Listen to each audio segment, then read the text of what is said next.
tashiya. Dan gari. Ka san me ke faruwa a Kano kuwa? Me yake faruwa? An kwace mulkin Abba an ba gawuna wannan mai furfuran nan. Kai bai dace ban ji daɗi ba. Kana Kano Abba suka zaba fa. To gashi an kwace mulki an je an ba wani gawuna, wai shi gawuna sai ka ce wata gawa. Wai an ba gawuna mulki? Kai ƙarya ne akan Abba sai dai a rufe ko a kashe ko a batar da. Dalilin zuwa na gobe kenan za ka je ka kira mana Dr. Ahmad Bola Tunubu ka gaya mai abin da yake faruwa a Kano yanzu a zauna a san abin da za a yi. Da mu ba mu yadda mu mutan Kano wallahi. To na ga ya je taro Paris Club amma da kan yi sallar isha zan kira shi in ce Tunubu mu ba mana adalci a kasar nan kai ne shugaba. Ni yanzu kana nake son zuwa. Nace amma bari in zo sare kan fara gaya ma. Nace bari wanda yanzu Abuja gurin a tashiya.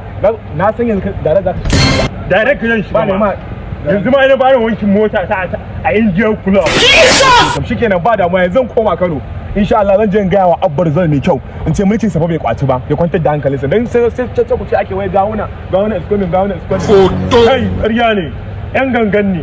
To ni dai abin da na gaya maka je ya gaya da Bola Ahmad Tinubu insha Allah mu ya zo mana waya a Kano kafin mu koma Kano nake so in ji result kaji kokari ne da za a yi kafin zan yi kokari zan fita dan raya dan jira dan raka yawa to haka nake so ni bari in je zan zo in same ka nan in muka yi waya bari in tafi Kano za mu yi waya shikenan sai an ji ka kuma da ba zan yi ma waya ma ana yi